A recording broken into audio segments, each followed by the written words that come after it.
सखी का कही कि भइल बटे अरे गवना जवना सही में अरे काम खाती हो गुरबा के बाड़ा का असैया उहे ना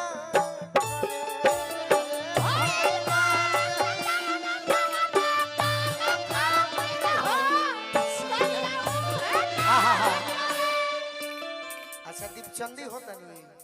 दीपचंदी में 8 गो गीत बा केहू गाइए ना सके सही बात कि का कहीं कैसन ऐसन गरम बाटे फूटल फूटल आजुल नहीं अन्ना गोलू जी से जुटल नहीं आई बोलो ए फिरोज भैया